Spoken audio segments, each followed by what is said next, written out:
सभी को नमस्कार बेटा। आज हम अपने षष्ठी की कक्षा की वर्कशीट 15 कर रहे हैं और ये हमारी है वर्ण संयोजन।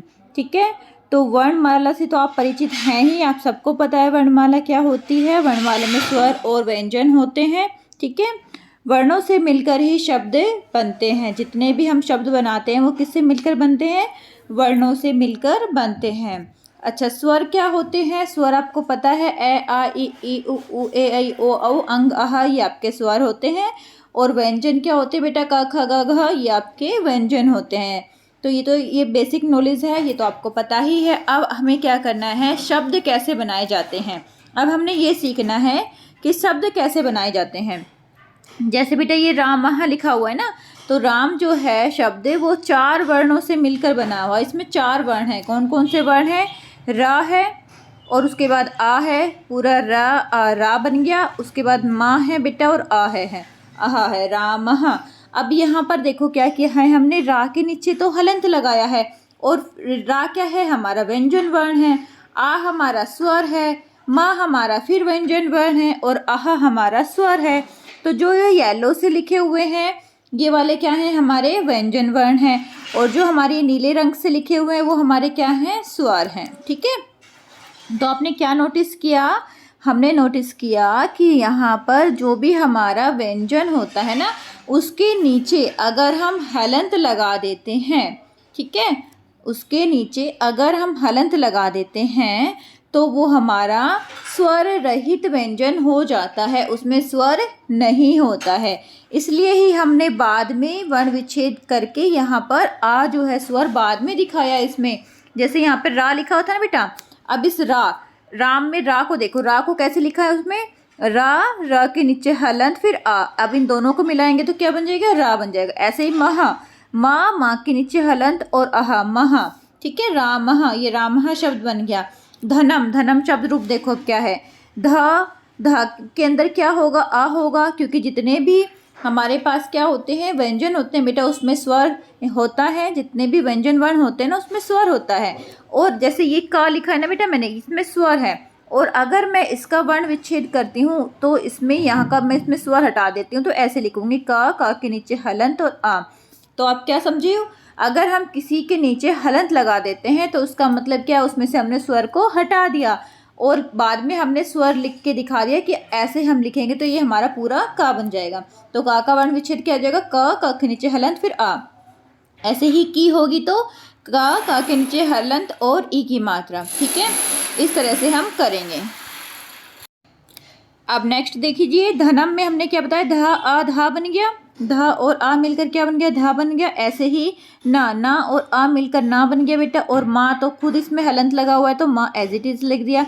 इसमें हमने पीछे आ स्वर नहीं लगाया क्योंकि ये तो स्वयं क्या है? इसमें हलंत, अर्थात ये स्वर रहित है, इसमें स्वर है ही नहीं। तो इस तरह से आपको बनाने हैं वर्ण का हमें संयोजन और वर्ण विच्छेद, 2 चीज़ें अपनी आज सीखनी है, वर्ण संयोजन और वर्ण विच्छेद। तो ये सारा जो लिखा हुआ है बेटा उसमें जो मैंने अभी आपको समझाया वो ही लिखा हुआ है, बस आप ये देख लीजिए।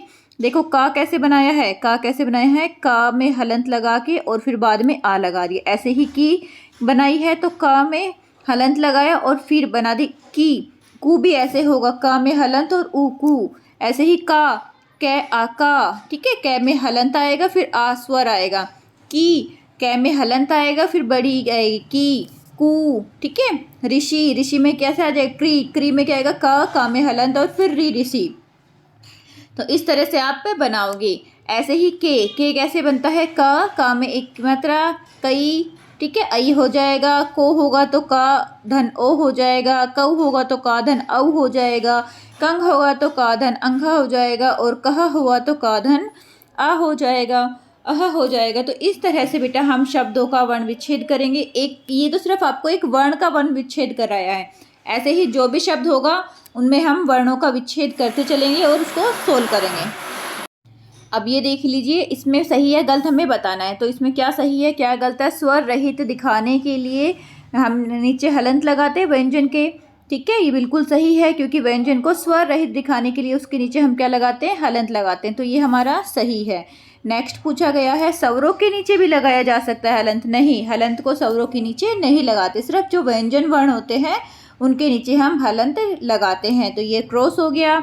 ऐसे ही स्वरों को व्यंजन वर्ण में मात्रा लगाकर दर्शाया जाता है। बिल्कुल सही बात है, जब जितने भी स्वर हैं उनमें व्यंजन वर्ण में हम मात्रा लगाकर दिखाते हैं। जैसे की मैंने आपको बताया है, तो की कैसे लिखते थे हम, पहले हम क्या लिखेंगे इसमें, का में हलंत लगाएंगे और फिर ई की मात्रा लगाएंगे। बड़ी ई है तो बड़ी, छोटी है तो छोटी की। ठीक है बेटा, तो ये हमारा क्या है, स्वरों को व्यंजन की मात्रा लगाकर दर्शाया जाता है। बिल्कुल सही बात है। का इस प्रकार वर्ण विच्छेद में कोई स्वर नहीं है। इस का के वर्ण विच्छेद करेंगे तो हमारे पास स्वर्ण कौन सा है, ए स्वर आ जाएगा। क्यों, क्योंकि इसका वर्ण विच्छेद ऐसे होगा, क हलंत और अ। ठीक है, तो इसने पूछा स्वर नहीं है, स्वर तो है का। अगर हम ऐसे ही का लिखते हैं तो इसमें स्वर है, कौन सा स्वर है, आ स्वर छुपा हुआ है। ओके बेटा, आ रहा होगा समझ में। नेक्स्ट है आपका, किसी व्यंजन के तुरंत बाद आने वाले स्वर उसी व्यंजन में लगाया जाता है। ये भी बिल्कुल ठीक है। तो अब हमने क्या करना है, वर्ण संयोजन और वर्ण विच्छेद। देखो, वर्ण संयोजन का मतलब क्या था, संयोजन करना मतलब उनको इकट्ठा करना, और वियोजन का मतलब क्या था, अलग अलग करना। देखो, जैसे बाल कहा है, ये वर्ण संयोजन है, और वर्ण वियोजन क्या है, इसका ऐसे जब हम अलग कर देंगे, ब फिर आ फिर ला फिर आ फिर का और आह, ये आपका वर्ण वियोजन हो गया। ठीक है, वर्ण विच्छेद हो गया। और ये वर्ण संयोजन है। जैसे विद्यालय, अब विद्यालय को हमने कैसे लिखा, वा ई वी हो गया। ध्या, जो ध्या है वो द और या से मिलकर बनता है, द और या, ध्या। और फिर आ का डंडा हो गया। ले को कैसे लिखेंगे, ला और आ, ये ल्या हो गया। उसके बाद यह, ये हो गया। ठीक है, व ई वी, ध्या या आध्या और ला आया ल्या और यह विद्यालय। हाँ ठीक है बेटा, ऐसे ही मैं अभी आपको और करवा रही हूँ। देखिए यहाँ पर इनको आपको सब याद रखने हैं, ये सारे जो दो वर्णों से, दो व्यंजनों से मिलकर बनते हैं। जो क्षा है वो किस व्यंजन से मिलकर बनता है, क्षा का और शा से व्यंजन से मिलकर बनता है। प्रा में हम कैसे लिखेंगे, पहले प लिखेंगे और फिर रा लिखेंगे, क्योंकि प आधा है और रा पूरा है। या आप ऐसे याद कर लो, क्योंकि देखो पापा के कंधे के ऊपर बच्चा बैठता है। ठीक है, तो पापा क्या होंगे, बड़े होंगे। तो जो नीचे ऐसे लिखा है ये रा, जो ऐसे ये रा लिखा है ना बेटा, ये बड़ा होगा। जो भी नीचे चीज़ होगी वो क्या होगी, बड़ी होगी। ठीक है, ऐसे ही तो प आधा हो जाएगा और रा हो जाएगा, प्रा ऐसे बनेगा। अगर जरा लिखना हो तो ज र जरा, यहाँ पे त्रा त र त्रा, श्रा श र श्रा, म्रा म र म्रा, ज्ञ ज इया, ज और इया से बनता है ज्ञ, ज्ञ ज्ञानी वाला ज्ञ। ठीक है, ऐसे ही क र क्रा, यहाँ पे द र द्र, ध, अभी विद्यालय में बताया ना ध्या, ये ध्या कैसे बनता है, दा और या से मिलकर बनता है ध्या। ऐसे ही ग्र, ग र ग्र और द्रा, न र त्रा। तो इस तरह से आपको ये सारे लर्न करने हैं। ये आप लर्न कर लोगे तो आप वर्ण विच्छेद इजिली कर पाओगे।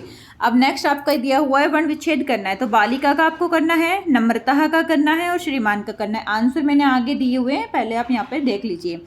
ऐसे ही वर्ण संयोजन करना है, तो ये क्या बना है वर्ण संयोजन में, देखो क श, क और श, क श से मिलकर क्या बनता है, अभी आपने पढ़ा है क और श से मिलकर क्या बनता है, क्षत्रिय बनता है। ओके, तो यहाँ से क्या बन गया, क्षत्रिय आ गया।